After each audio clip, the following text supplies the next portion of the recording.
Hello, everybody. This is the Bearded Men of Real Estate Show. I am Ray. And I'm Dan. It's such a delayed cue, but we are the Bearded Men of Real Estate, and this is a little show where we are going to talk about some of the top headlines of the day and then dive a little deeper into some of the news stories at the end. So without further ado, because I know we both have appointments coming up a little later, Dan, why don't you start us off? Or wait, maybe it's me. No, wait, I just screwed up. It is me. Headlines. Okay.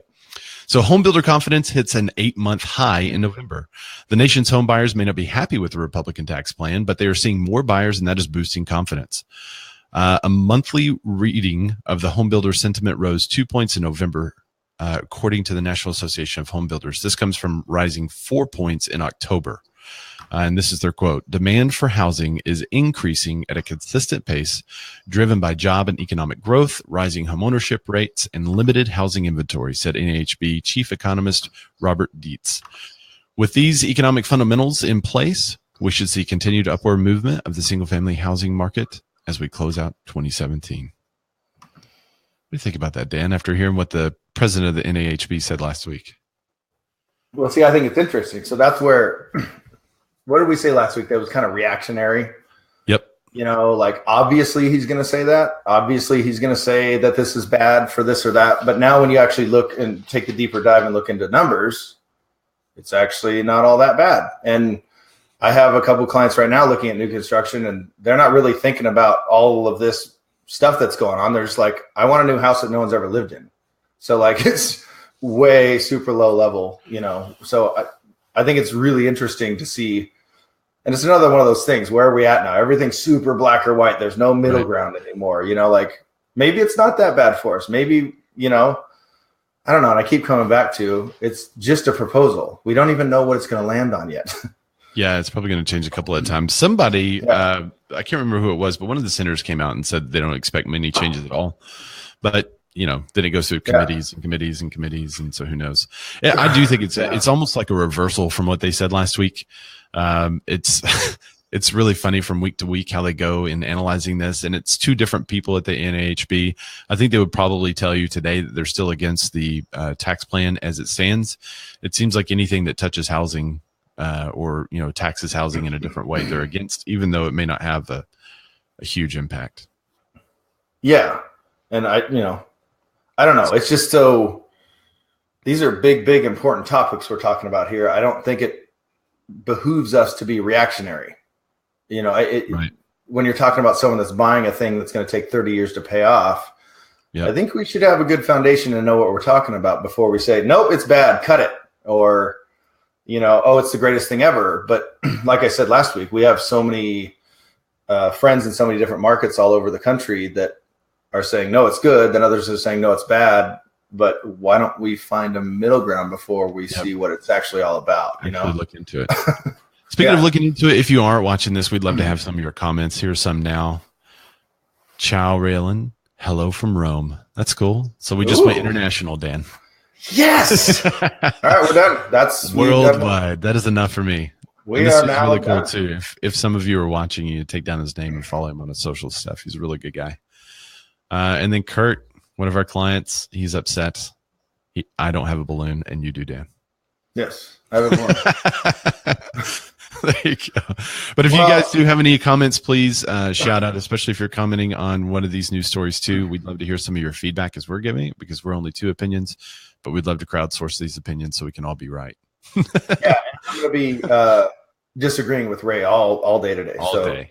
Because I agree too much with him. So you're going to disagree with my pick of the week, and that's why I didn't put it in the rundown. I'm going to surprise you with the pick of the week. I'm already saying no. I hate it. It's bad. Yeah, there you go. Yeah, no. There was this clown walking around outside. He was kind of crazy looking, so I took care of him, but kept the balloon. That's the story behind. There you go. Bullying clowns daily. Yeah. Well, he was bullying people in general, so I just returned the favor. So that's okay, right? Yeah. That makes it justified, right? All right. Next. Yep. Go ahead. All right. So National Association of Realtors, guess what they did? They slammed the tax reform bill as an assault on housing. Ray and I talked about it before a little bit before we went live. Of course they did.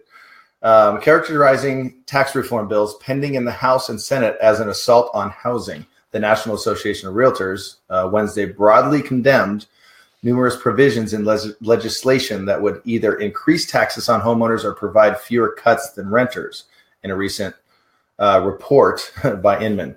Using its strongest language to date, the association decreed the House proposal to lower the mortgage interest deduction from $1 million down to $500,000 on the loan amount, remember, and eliminate moving expense deductions, as well as the Senate provision that would terminate state and local tax deductions. It would cap it at 10 grand. This is about a lot more than the mortgage interest deduction, said NAR President Elizabeth Mendenhall during the press briefing Wednesday. Instead, it's about a very fundamental question of whether or not we want to be a nation of renters or do we want to be a country of homeowners. So I totally get it. I understand. But again, reactionary. Yeah, and it's sensationalist, really. I mean, here's the tax bill. And I don't know where this lady stands. She may be a Republican and just hates this deal. Right. But it seems very sensationalist in what she's saying, a nation of renters. Like, come on, really? The home prices have been inflated for a long time. It is probably about time for them to start adjusting a little bit. It's going to be an adjustment. It's not going to be a huge recession. More people, that means that the home prices, they're like, oh, prices are going to go down. Well, that means they're more affordable, doesn't it? I mean, like, and, you know, the interest rate's going to increase. So that's also going to knock home prices down. So if you were thinking about selling your home now, it's like a really great time because you're going to maximize the value right now. However, if you were going to be, selling your home sometime next year or the next, just be prepared that it may not sell for what it would sell for today. But then when you turn around and buy a home in the same market in which you're selling, you should get a slightly better deal on the home that you're buying. And most people are going up in homes. So if they're going up in homes, they get a better deal on one that costs more. So in essence, this should have a net positive impact as more people can sell and buy something even bigger. But it's so sensational that it just kind of turns me off. Well, to me, I don't know. I'm obviously not a loan officer. I'm not a money guy. I'm not predicting futures. I don't have a crystal ball, but when everything crashed 10 years ago, it was all built on sticks. There was no foundation to it. It was everything was known to be a horrible loan, and they were packaging them all together as horrible loans. Right. So nowadays, it's so much more difficult. It's loosening up a little bit, I guess, over the last year and a half, maybe. But I hear talk every now and then of a nothing down, kind of stated income loan, but they never go anywhere. I never actually see them happen because we know they're sketching. We know they don't work. But it's so much more difficult to get a loan than it was when that the Great Recession happened. Right. So I just think that alone will just have a stronger impact. Yeah, if you run through numbers, 95% of people in every single market can afford their home. I run into so few short sales now when I'm looking through searches. If I have 100 properties in all different cities, I'm seeing 5 maybe. Right. And that's in all different sorts of markets from 600 grand down to 400 grand, whatever. I just think we're built on a better foundation now because people can actually afford their homes. So dipping home prices is not a recession to me. That's just in California. Can the market really stabilize it, or can it really handle that? Can it really, really keep going up and up and up? And that's obviously what we thought 10 years ago, but it can't do that. If it's we predict kind of a plateau next year, maybe it'll be still a little rise next year, but then a plateau. That's not a bad thing. That keeps people active in markets and helps them overcome whatever interest rates fall on. Right. There's a couple of comments. Tim, I showed it earlier. I'll show it again. How many of your home buyers have tax planning as a top priority when picking a home? Very few. Right. So that's a great point. Also, let's see, Massimo, he said, are you on a buyer's market or a seller's market right now in your city? So I'll answer for Little Rock. The whole area kind of fluctuates between 2 and 5 months of inventory currently. In our market, if you're a 2 on the months of inventory, then that's a seller's market. If you're a 5-month inventory supply, it's almost a neutral market. We consider in our market about a 6-month supply as neutral. So it really fluctuates depending on the individual city and sometimes the individual neighborhood and price point. For instance, our luxury market, which in our market is over 500,000. So if you're amazed by that, you should come buy a castle. But our luxury market, which is about 500,000, is at a 14-month supply last time I ran the numbers. And so that 14-month supply means that it is definitely leaning towards a buyer's market, whereas the other, below 300,000, that's still around a 3-month supply. So what about you? I mean, it's fairly simple. Excuse me. And I've said it before, I'll keep saying it, but I look at every single house like its own market, because it could be in the same market as something that's getting 20 offers and it's not, because the condition isn't there or it's priced just a little bit off. And buyers are so smart now that, and we're all looking at the same comps, that it just doesn't get any action. But overall, like every single place I'm offering on, even though it's November, I don't know what day, I'm still competing. Like it's still, even if it's over the summer, it was 10 or 12 offers, it's still 2 or 3. So it's still a seller's market. You still have to be competitive to get your home into a place. Wow. If we get 2 or 3 offers on one, that's a good thing. I mean, it's rare. Yeah. But he follows it up with a statement. I want more information on. It says 80% ratio are homeowners in Italy versus renters. So it's only 20% rental in Italy. So I guess one of my questions would be there, what kind of property taxes are in Italy? What kind of, I know nothing about the Italian real estate market, but. Well, we've just recently gone worldwide. So we have, and now we need to know these things. Yeah. Now we have to know. So this is hopefully great. He's still watching. If he's still watching, maybe he'll follow that up. And then one more comment here, because he has a beautiful beard. Howdy. Hi. All right, so let's move on. We feel a little bad, Yeah. We're gonna have Dustin on the show eventually. Well, we're gonna add people eventually. We're actually waiting on BeLive or Ecamm to do some more split screen stuff. Anyway, all right, let's go to the next. Yep. More housing markets overhauled and consumers feel the pain. Home prices rose 7% nationally in September compared with September 2016. A higher than annual increase was seen in August, according to CoreLogic, a real estate data firm. CNBC reports that 48% of the nation's top 50 housing markets are now considered overvalued. Did I say overhauled earlier? I think I may have. Anyway, it's up from 46% in August. A market is considered overvalued when the home prices are at least 10% higher than the long-term sustainable level. For the top 100 markets, 36% were considered overvalued. It's kind of a big chunk. That is a big chunk considered overvalued, and considering what we were just talking about the National Association of Realtors, which we are a part of. I'm a realtor. Yeah. I'm a realtor. With their worries about home prices plateauing or even dropping some, if they're overvalued currently, that seems like a logical adjustment. I don't think that's necessarily a bad thing. Yeah. And I mean, the market is the market, right? So it's going to correct itself. If people can't afford in those neighborhoods, it's going to flip to a buyer's market, and buyers are going to pay what buyers are going to pay because they are the market. Right. So that would be that adjustment down. That's a pretty big number to me, 36% in the top 100 markets. And I'm assuming, right. I don't know, I'm assuming you're in that market. Yeah. Like I said, there's probably a lot here. Yeah. That are in California that are the 100 markets. But I want to know how they, this is another one of those things. How do they decide what the top 100 markets? Is it livability or is it price? What is it, It's probably somewhat population density, home sales, that kind of thing. It's all California. It's all California and Texas and New York. Mm-hmm. One of my questions is the market is considered overvalued when home prices are at least 10% higher than the long-term sustainable level. I want to look into that long-term sustainable level. I'm not totally sure how they're calculating that or where that is coming from. So what is considered a long-term sustainable level? For years, everyone thought 6% was a neutral market, or it's like a 6-month supply. 6% of housing was a neutral market. Yes, that's true, but we haven't hit that since, I guess, right after 2007. So we've been short on inventory since the crash started to reverse in 2013, 2012. We've been short on inventory ever since. I've been seeing the same thing. There's also a population thing here. In California, there's 40 million people.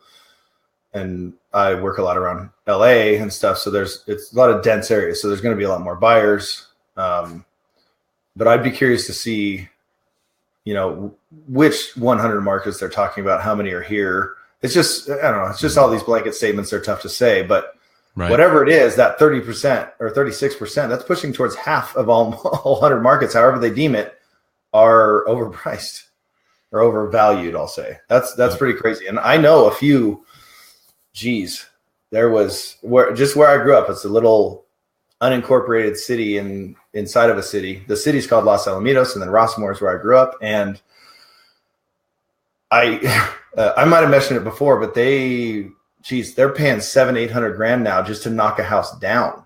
Wow. Just to buy a completely original.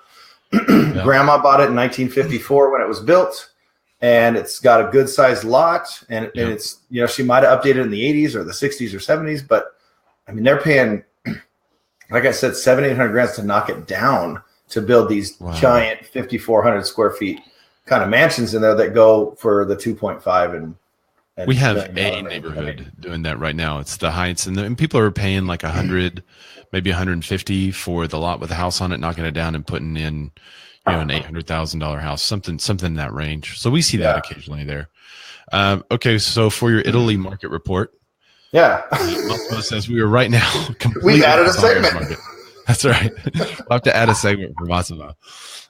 He said in Italy, first-time owners are paying no council tax and have a huge tax breaks on the purchase tax, 2% on revenue value, which is always way lower than the market price sold, versus the second house, who have to pay a council tax plus 9% tax on purchase.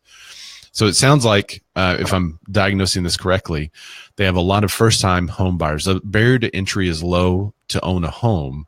The barrier to buy a second home is a little more. Yeah. So they have a supply probably from, maybe there's a lack of supply from people not wanting to sell, but it is a buyer's market given just the tax breaks and tax benefits. So that's really interesting. So it's more. You would think people would not want to sell, right? Because so they don't have to buy again. So they're waiting longer to sell, probably. So in America, it's like every 3 years people are selling. I wonder if in Italy, if it's every 5 to 7 years, so they make up for that tax hit whenever they purchase. And you could definitely say, I just want a second story, or I need a fourth bedroom. They're not doing that. Right. They're waiting. Well, we can make it wait. We can wait 7 years and then do that and take that 9% hit.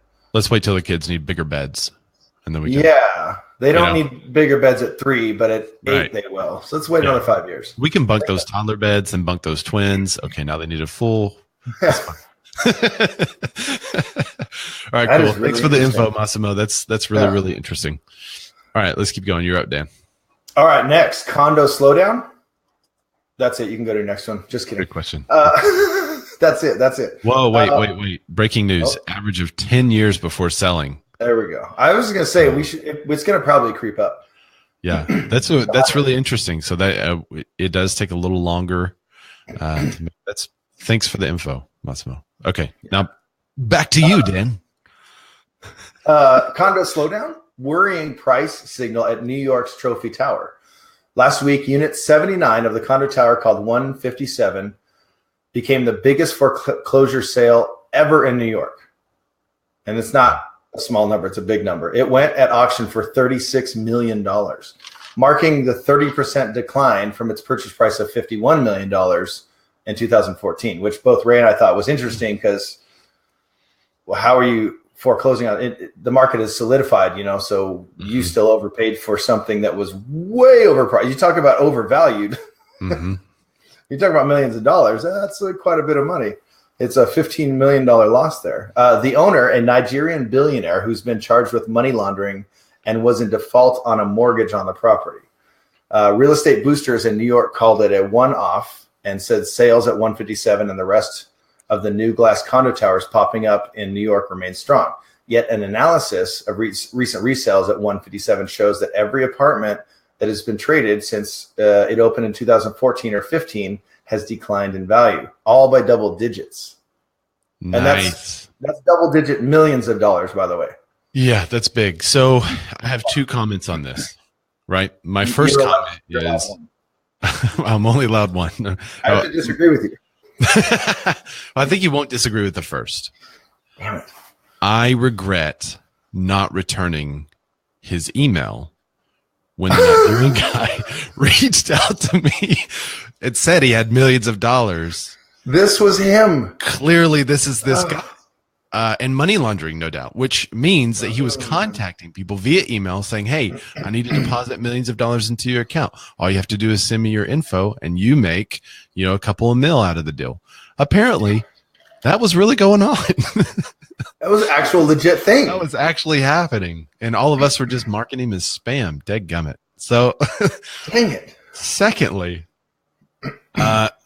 it's really interesting to me. They also talked about another condo in this complex that sold and took, I think it was like a 36% loss or something like that as well. And so it wasn't a foreclosure. It was just somebody that sold for less than what they bought it for a couple of years earlier. I'm hoping somebody watches this. Oh, it's really funny. Jonathan, I got to post this. It's good. So not really a billionaire then. Right. Right. If you get foreclosed on, yeah, probably not. Was former billionaire, maybe. Maybe. So the question I have because there's not a lot of condo sales in our area, and there's no condo sales over 2 million or something like that. We have a couple of really nice, huge condo developments that are doing really well in downtown Little Rock. But the big luxury condos is just not something most people come to Arkansas for. So I'm really wondering if this type of thing is affecting regular condo sales or if this is affecting luxury condo sales. Because just like a housing market, for me, those are two totally separate markets. You can see falling in the luxury market, and it means zero for the regular residential market. Right. So that's my big question. For any of you that deal with a lot of condos, especially luxury condos, is this a slowdown in the luxury condo market or is this a slowdown overall? Because I think probably condo slowdown, worrying about, condos diminishing in value is probably a really good clicky headline. Yeah, but then what would they support that with? Is there actual data that supports it, Yeah. Because I always tell people that kind of have the search. And I have a client right now. He's one of the new construction ones. And then he's also looking for single families and condos or townhomes, right. Similar things, attached and have an HOA. So that's the conversation I always have with them about, it's going to be a sliding scale. The home might get, increase in value a little bit more than the condo just because the pool is smaller for a condo. If you have a single family, then it's a single story. You're looking at people that want to right size. You're looking at first time buyers that can afford that. You're looking at second time buyers that have had the condo. Now they're selling it. So you just have a bigger pool. You don't have to worry about FHA or VA approved. So it's just going to be a bigger pool of buyers. So I have that conversation, but overall, I guess you could throw some new construction in it too, because we have a lot of new construction around here, the planned unit developments where it's a housing community they've planned where it's got single families, townhomes, and condos, and it's got the parks. It's all walkable for your dogs. It's got playgrounds. It's got 2 pools and the actual clubhouse where you can hang out and barbecue. They're master planned communities and they're nice, but they're still selling for what they push up every new. That's just new construction. They push up every new phase, but they're not setting a market. It's still kind of like what I'm seeing anyway from these markets around here. They're all kind of in the same price range. It's not like new construction is $425 and then resale is $375 for pretty much the exact same thing, just 10 years newer. Yeah. So I think that takes more of a look because this is such a hyper focus. It's one condo in one building in New York that sold for $15 million less than he bought it for. But I think you make a great point about, is it luxury condos? Because I've never sold a luxury condo. I've sold luxury homes, but luxury condos, I would refer that out. That's not my world. It's so different, like downtown LA or where these are. It's a different world. You got to know that little world. So I'd be really interested to see if is it really blanketed? Is it all condos? Or is it just luxury? Because I would say it's probably just luxury. Melanie has some good insight. My market has a lot of condos due to resort market. We've only just started to get back to the market from before the downturn. Our luxury market is generally the same way. However, there is some entry-level market developments which have been increasing in small increments, which is kind of echoing your sentiment. So, and Melanie, what market are you in? Remind us of that too, and I'll throw that up there. So, I think she's up north compared to me. A lot of people are up north compared to me, but she's in Arkansas too. No. I mean a different state, because I'm in the deep south here. Yeah. All right. Cool. I think we're right on.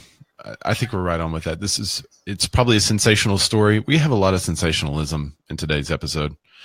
So, all right. Next, speaking of sensationalist, I gotta wait. By the way, before you get going, sorry if I'm looking around. I met my dog. She's staring at me. She was just outside and got into something. Oh no! So she's got flowers and things all over her head, and she's looking at me, like whining, like "Help, please!" I'm all, what? I'm a little busy at the moment. Yeah. And then there's Melanie. She's Southwest Michigan, South Haven. So, that's north of you. There you go. That is north of you. Don't you know? Okay. Ha. All right, here we go. Next, Richard Cordray. Cordray? Yeah. Is Cordray. Stepping down as the head of the Consumer Financial Protection Bureau. Okay, so I'm going to give you a brief overview of this whole story. I read the whole thing, and then I just put it in my own words. Okay, so the CFPB was created in response to the housing crisis 2008. It took over enforcement in 2011. It enforces RESPA violations, which is a great Googleable term if you don't know what that is, illegal kickbacks, and creates some new rules that govern how financial and real estate industries are run. So in summation, Obama appointed him. He made lots of rules and regulations. Democrats love that. Republicans did not. Democrats are sad about him leaving. Republicans are excited about him leaving. The end. Right. That's kind of it. I mean, this story has been everywhere. Like every little real estate news outlet I've been, every day I see more on this story. And it's part of the politics of real estate, I guess. However, what this means for consumers, right? That's kind of where we're headed, and maybe agents too, and lenders if you're watching this. If we have less regulation, then the processes should become easier. You should have more buyers enter the market, which is not necessarily what we need right now, but it should make it easier to purchase a home. All right. Which then pushes the economy. That being said, right? Yeah, it pushes the economy forward. Homeownership is always good for the economy, blah, blah, blah. Right. That being said, some of those regulations are good, which we've already talked about. Yeah. Some of them just increase paperwork without having the intended effect.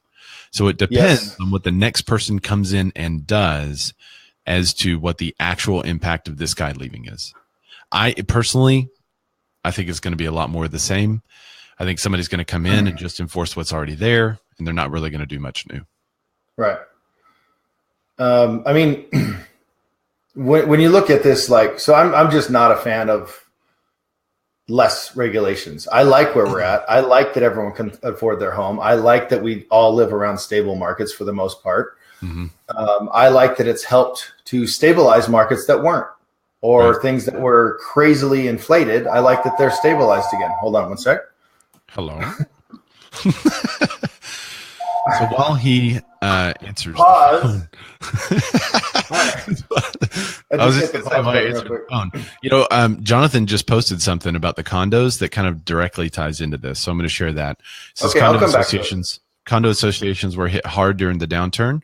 When they went bankrupt, lending regulations became stiffer on the financial side of the condo associations. So some of the lending regulations, like he is talking about, have had an impact on the condos, which we were just talking about. I know here locally, there are certain condos that can't be purchased by a first-time home buyer, or not a first-time home buyer, with an FHA loan, unless there's a certain rent percentage versus ownership percentage. And there's only one condo or two condo in our area that would even qualify for that. So by removing that regulation, then that frees up a lot of the condo owners to sell to somebody that has an FHA loan or a first-time home loan, and it lets more people into the condos. So that could happen if this person starts to reverse some of that stuff. I just don't think they're going to. I mean, the economy or the housing markets have stabilized. Why would you work to destabilize them, So, and we have that too, but that's just something that if you're working condos and townhomes here, Like you have to know if the entire complex is FHA or VA approved. You just have to know. If you don't, and you're taking your client to go see these properties and they're FHA or VA, well, that's on you. You should have already known that. Someone should have coached you with that early on. And if they didn't, then it's on them. And then it goes down the circle of life, right? Circle of life. Yeah. I was hoping you were going to do that. I mean, you said it. I gotta. Yeah, that's the only reason I said it. Totally didn't apply, but I just wanted you to sing that song. Yeah, I try to fit as many lyrics as possible. Hakuna Matata. So I don't know if we should loosen that up, because right now, if they have their approval with FHA and VA for however long that it expires, there's a lot around here that aren't going back at it again. And There is an option. I'll give you a little tip that there is an option where you can have your lender push through the approval. You have to pay for it. I don't know how much it costs, but you can pay for the approval. Obviously, the HOA has to be on board with it. Interesting. Yeah, because I ran into it with one early on with a client that's looking at condos, and he really liked it, but the complex isn't FHA approved, so you can push it through. I don't know if that's on every complex. I don't know. They have to be willing. And then there's bribe, Dan. Don't say it. That's what I'm saying about they have to be willing, right? So they have to obviously go for it, but then there's the unknown. Like if you have clients that are selling a home, but this process could take 2 months, is that buyer on their home for sale going to wait? So It's a lot of moving parts to it. But anyway, I don't know, but I kind of like the restriction where only 10%, 20%, 30% can be rentals. Then to me, that keeps values up. If renters don't have pride of home ownership, they're going to trash the place, and the entire value of that complex is going to go down. So, but you can't, by the same token, you can't sell to a lot of it. You are limiting your buyer pool of those who could purchase it, and people that can't maybe afford their own home, but could afford a condo. Right. They don't get one. It's true. That's where I think this needs to go into a bigger discussion where, homeowners that are under an HOA have, they should know, are we approved or not? Right. And if we're not, how do we pool together? Because a lot of times, if that HOA isn't putting on a new roof or isn't termiting or isn't termiting or painting or putting in new windows, then they have a pool of money if it's a solid HOA that you could figure out how to get it FHA approved again. Yeah. So that pool of buyers is there. And again, it's better for the HOA. It keeps the bigger pool of buyer. It keeps home values up, keeps people having pride of ownership, Yep. Those are my thoughts on it. And then, so I'll go back kind of to the, with the whole rest of the violations and stuff. And when did deregulation start? In 83, I believe. Yeah, I don't know. It was under Reagan. Yeah. I think it was in 83-ish, and it was under Reagan.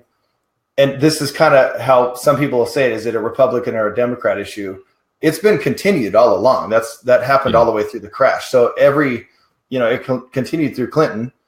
So it wasn't really an issue. It's just, that's where we get into, is it too easy for people to buy a home? And look what happened 10 years ago.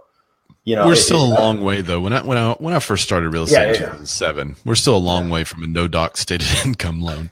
and people are getting that. Which basically, if you don't know what that means, guys, that means like you walk into a bank and you say, "Hey, I make $100,000 a year. I'd like to buy this house," and the banker okay, down and says, "Okay, you're approved." Well, no doc stated income loan.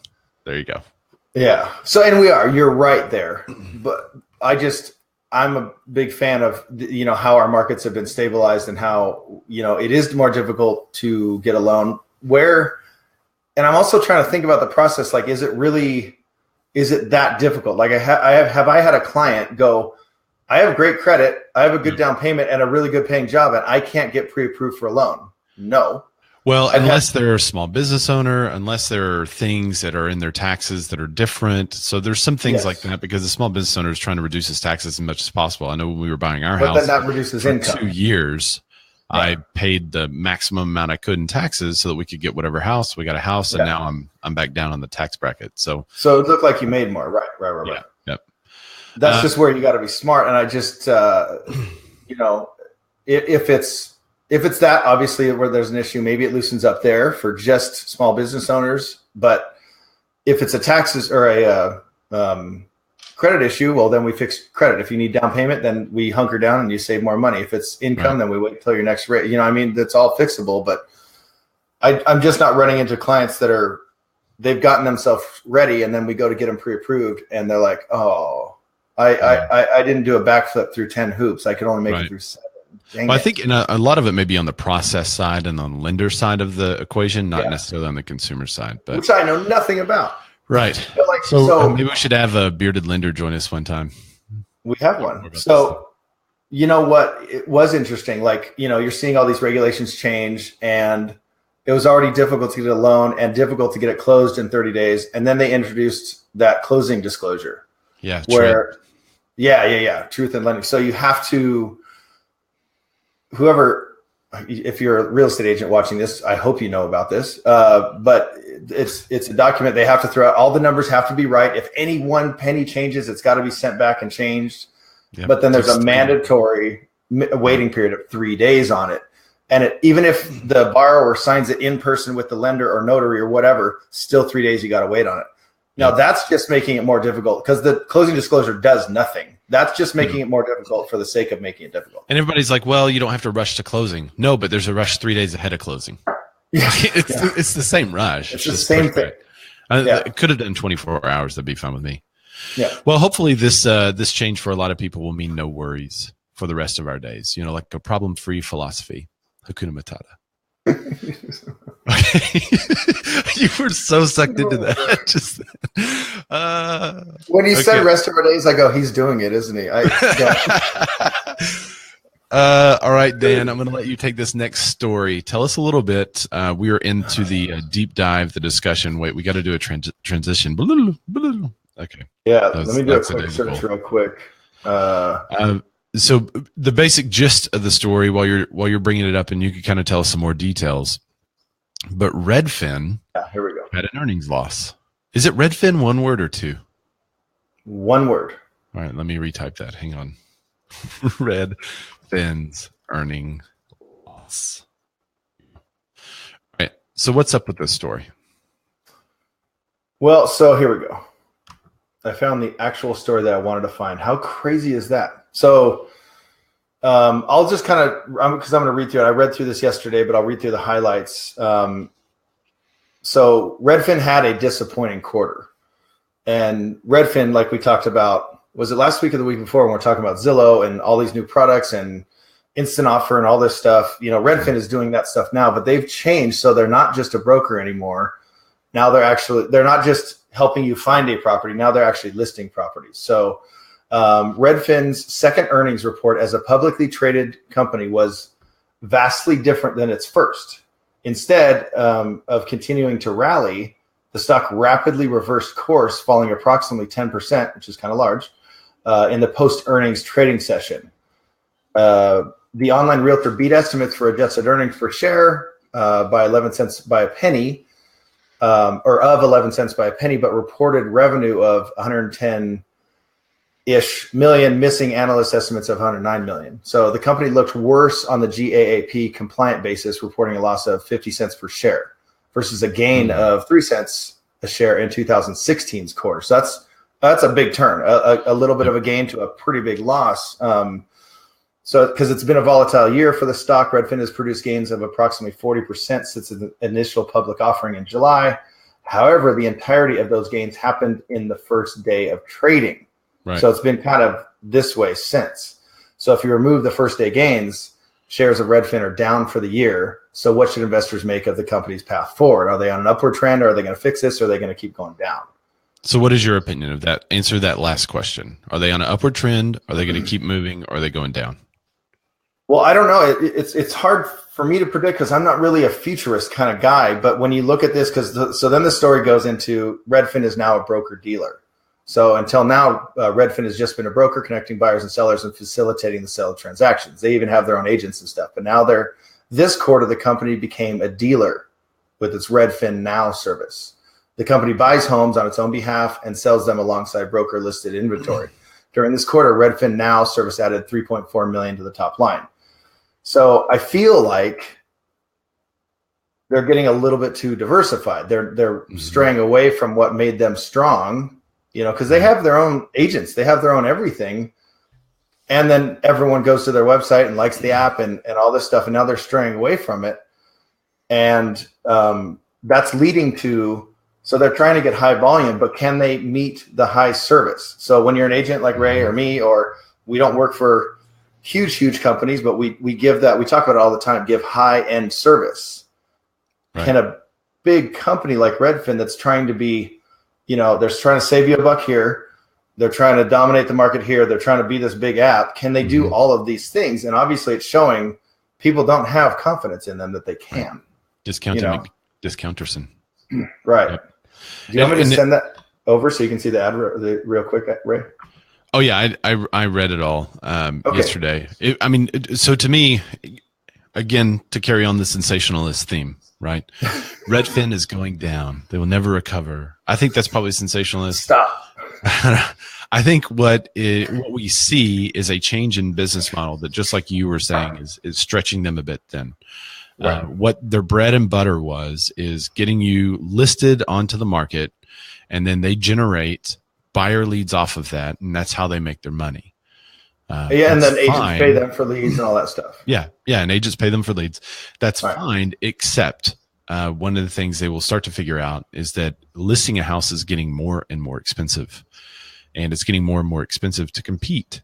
And it's getting easier for me to pull a company like Redfin's. Redfin's not really in our area, but we have similar companies. And so when I'm sitting in front of a seller and they say, hey, why shouldn't I use this discount broker? I pull that broker's numbers right out of the MLS and I show them exactly why. And I show them how much money that they say they're saving, but yet they're losing compared to the market.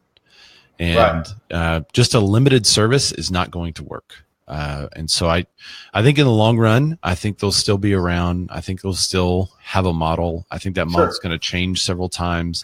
I think a lot of this was more the stock market speaking against them, for now 2 years, maybe. Real estate agents have been speaking against them. They have a terse relationship with other agents in markets. And I think that in the long run will also hurt them. It's going to be difficult for them to keep top talent because top talent are going to see that they could just provide better service to their clients and get paid more. Yeah. There are agents all over the place who are just making a buck off of Redfin, and then they're giving their clients rebates whenever they purchase a home. That's going to be looked at, I think, in the future because it's very similar to passing money under the table type of situation.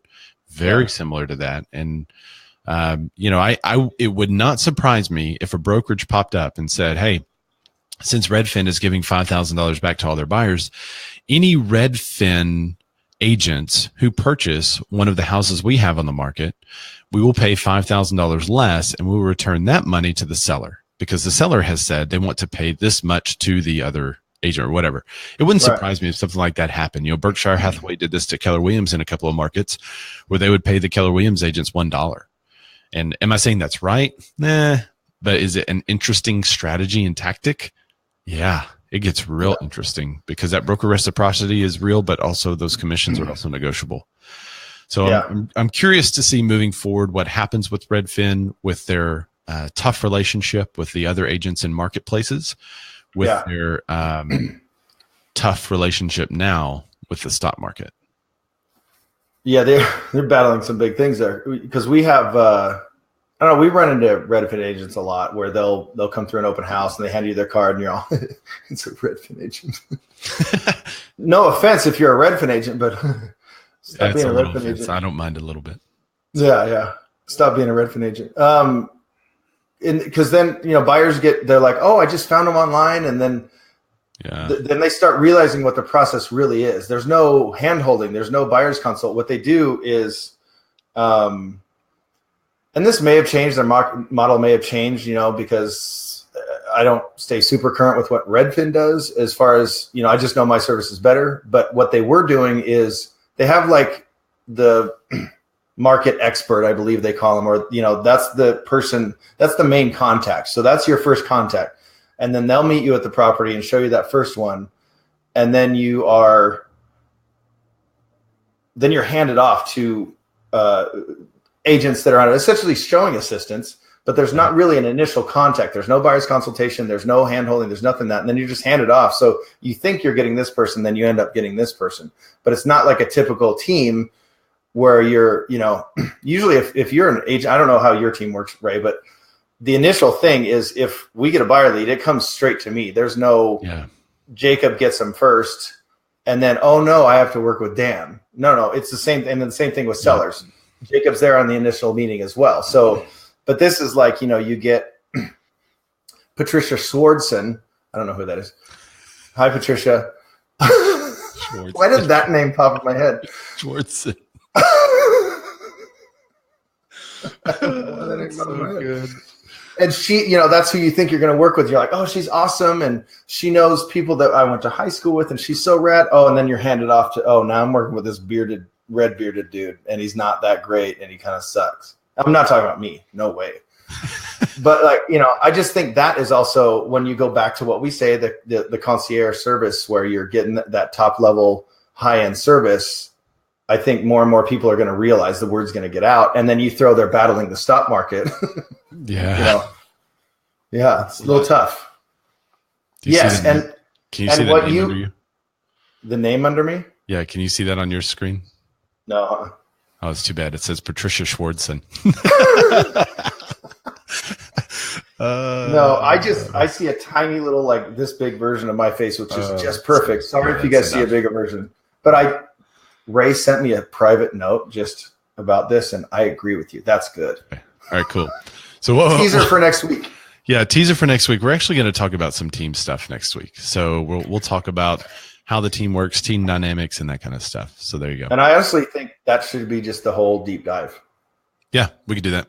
Because it's my take on it, how we run our team, how you have your team. And then if you guys are around next week, I'd love the feedback. Essentially, transaction coordinator, to give you guys a little tease, transaction coordinator versus administrative assistant, right. How you pick them, kind of all that stuff. Because Ray is currently in the middle of that, and we have a few realtor friends that are in the middle of it or have just picked them, and they went through the whole process. So we thought it would be interesting, since we're more realtor related than consumer related. We thought that'd be really interesting for you guys to hear and kind of chat about. That's a good tease. I should cut that. Okay, I'll make that a little advertisement for next week. So Dan, let's talk about our picks of the week. You know what? This is just it. We're just doing this. I'm just gonna do that for now. Okay, so Dan, what is your pick of the week? What is this thing here? But I need to do a search on this. So let's think about it though. Is anyone really doing that right now for Wayne's World? Maybe they're just happy that we're doing it. Maybe it's just a good thing. Yeah. There's something like a 30-second rule or something. You can't do that. We can't do it too much, and we do it way too much. Right. So last week we talked about safety and brokerages buying a product where they could then say, hey, if you come work with us, we will background check every lead you have. So this, for my pick of the week, we saw it posted in one of our mastermind groups, and it's called Trust Stamp. So be known, be safe, be trusted in under 2 minutes. So Trust Stamp uses social media and other publicly available data to verify your identity and provide a unique FICO-like trust score. Once your score is created, you can improve it by adding additional information. While the details of your score are private and under your control, you can easily share your trust score on any platform. So that's from the point of if I wanted to have a good trust score and put it out there. But there's an app, and I searched it on my Android. I didn't see it, so I think this may be iPhone only. But there's an app, so you can just search real quick. Nice. It needs a couple, just like the thing last week, just needs a couple things. So I thought throw it out there if you guys wanted a quick and easy option. I think it's Trust see if it's on there. Stamp, right? Yeah. And I found the web. So I'll have to. Yeah. So, sometimes especially if it's a new app, it doesn't really like to come up in the search results. It's not at the top, because then now I just did another page. If you search for Trust Stamp /Realtors, it'll take you specifically to this. So protect yourself, protect your business. So I wanted to throw that out there. Cool. Because there's just always that revolving kind of conversation about how do we stay safe at open houses, the buddy system and all that. So I want to throw that out there. I like this. It's very cool. Okay. All right, Dan, for my pick of the week, are you ready? I got to type it. It's a surprise to Dan. I'm going to watch it being typed right now. Ready? Here it comes. The iPhone X. I got it early. I thought I had until December 3rd. Yeah, it was. Well, it's supposed to ship December 3rd and get to me December 4th or something like that. But turns out it's here early. So I'm going to go big screen, talk about this so people don't see your disappoint face. Yeah. So and I'm out. I'm done. Yeah, you can just quit now. The iPhone X, the bearded man of real estate. the iPhone of real estate. That's all it is. So I ordered this thing, and it is actually taking me a little while to get used to. Yeah. Because I can't put my finger on it and unlock it. I got to look at it. And so that has caused some minor issues, but it continues to learn. So for example, one morning I looked at my phone. I didn't have my glasses on. It was really early in the morning. So low lighting conditions. It looked at my face and it basically shook its head and said, And so I did it again. It said, So I had to put in my code. Well, the next morning it unlocked easy. So it starts to recognize your face in the various lighting conditions throughout the day. So after having this now for coming up on a week, there's not really a time that I don't look at it that it doesn't know me. And but that's not a new thing. It is for them. No. And there's so many. Right. My phone, nobody can see it. I'm holding my phone up, but my phone. You're on there now. My phone's been doing that since, I think the 5 was doing that, and I'm on the 8. And by the way, it recognizes your face and unlocks. Yeah, I can. I have it on. I have it on fingerprint unlock, and it does like a 30-step verification. So see, mine's locked now. If I put my finger on it, it'll unlock. Okay. So the fingerprint's back here in the back. Oh, okay.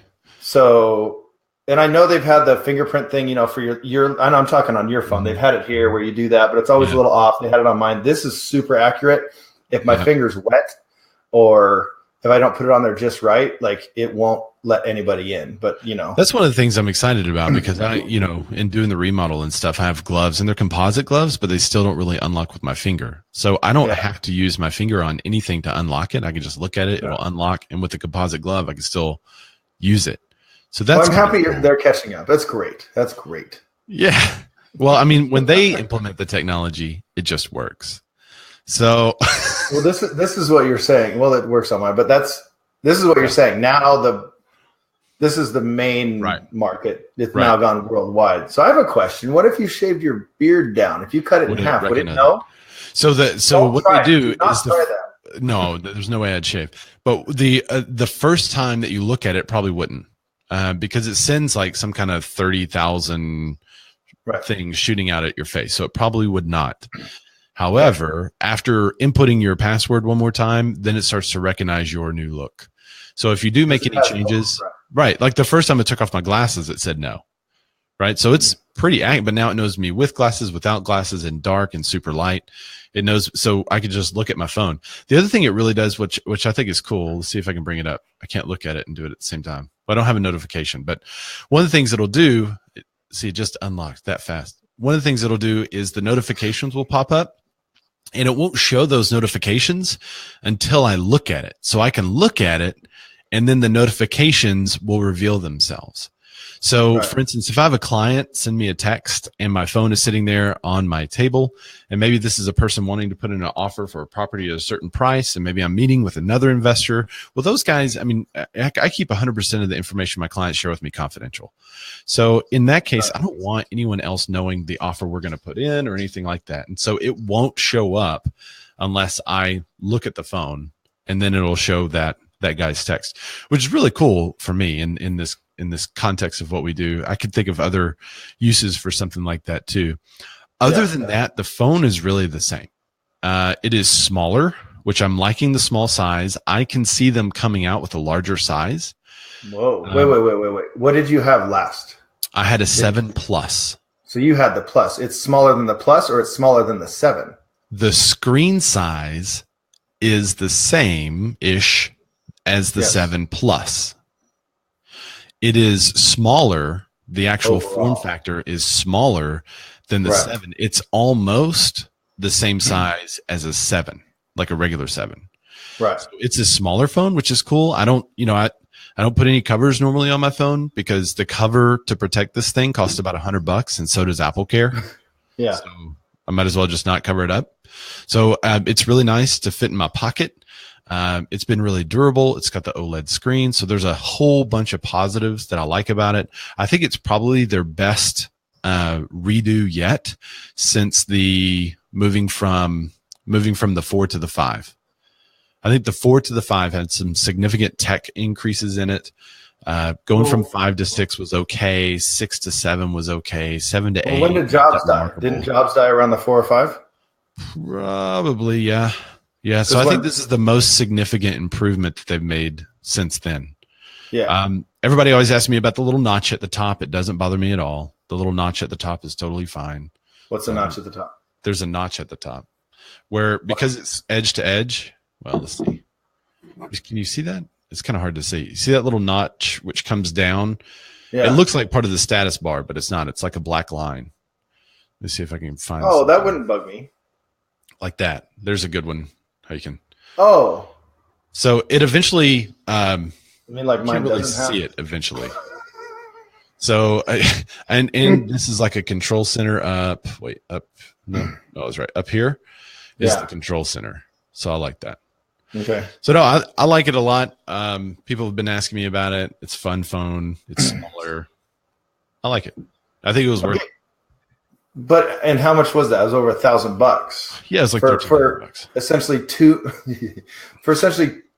new little upgrades and one that you like, but maybe other people wouldn't use. Sure. Well, and it's also, I mean, it's lightning fast. It loads everything faster. It moves faster. It's a workhorse. It's got all the same photo functions that the bigger phone does in a smaller phone. 4K video, all that stuff. I mean, oh yeah, and it's also got the VR AR capability, which that's going to be fun to play with. I haven't gotten into it yet. But there's a whole bunch of things on the phone that it's untapped. But after using it a week, I like it. I don't have any problems with it. So you had 7 Plus. Yep. And now you're on 8. No. So 10. It feels, 10. So it feels smoother, feels quicker. Yep. And it's got the face recognition is good. And they never had that before? They never had the facial recognition, no. But you're saying it's solid. That's good. Yeah. And then a lot of people were talking about how it wasn't fast. It's really fast. I mean, some of that's going to depend on your lighting condition, but it's really fast. Oh, you mean the unlock? Yeah. I think once it learns you, it's really fast. Yeah. And that's how it was for this, for my unlock on my fingerprint here. It had to learn like a little bit, but the initial thing, I had to put my finger 30 different ways. Like it had to keep looking. So it was getting the entire fingerprint. And then it's not a little button, down here, which our buttons, we don't have any more buttons. They're just all on the screen. I don't know if you can see it, but it's on the screen. So eventually those burn into the screen, apparently. These actually hide. They hide on their own. Okay, good. That new Pixel that Google launched, those things are burning in. So I don't know. I think, that's the thing, for instance, compared to something like the Pixel, I think it's a superior. But I know there's a lot of other phones. I don't begrudge anybody that has a Droid. I'm kind of a tinkerer, so I love the tinkerability of a Droid. But that's why I get iPhone because I just don't have time to tinker. I just need something that works. Yeah, and I just dig it. And this one, these 8 Pluses, they're all edge, so they have the little edge display. Remember when they were doing the edge at first? It went like way around. Now it's just it's a nice edge, so you have a good view. It's just kind of to the edge. It doesn't go all the way around. You can see there's no bevel, but there's still a black line all the way around. Right. So it'll be interesting one day to see when they don't even have a black line. So you got the same thing. Your one button is gone too. Yeah, there's nothing. Yeah. Edge to edge. Look at that infrared blinking at you. That's cool. Yeah. That you can't see that. So this is where it's like so iPhone guy, Samsung guy, Galaxy guy, it's so there's worlds between it. We can just make an hour show about, I know, but look what my phone does. But look at this app. Watch this. Watch how I will make this meme. Dude, even in my pick of the week, it's not out for Samsung, but you didn't find it either. I know it's out for iPhone. Yeah. It just wasn't coming up. It's probably a newer one that doesn't populate to the top yet. It could be like a Kickstarter getting ready too. Yeah. That is the good thing for like games and apps. iPhone software is iPhone software. Android software is one of any millions of ways. So you don't necessarily get it as quickly. So that's the one thing I always get. And then battery life, but my battery life is really legit now. So my battery life on this thing has been great. I haven't had any issues with it. And I use mine like crazy. So I normally had to charge my 7 3 times a day. I've only got to charge this twice. And if you guys want to know, like, there she is here. What? If you guys want to know, like, what the future of the iPhone 11 is, just look back to what the Galaxy S6 did, and you'll know. He loves himself. All right, good times. Okay. So thanks everybody for joining us. And your dog. Thanks everybody for joining us for the Bearded Men of Real Estate podcast. Join us next week about, actually next week's Thanksgiving, so we probably won't even have a show. Nope. It'll probably be the week after. So join us in 2 weeks where we'll dive into team building, what our teams look like. And thanks for joining us. We'll get back to your comments soon. So I'll see everybody later. We appreciate it. Bye. We always have a really good goodbye, and then I have to click in.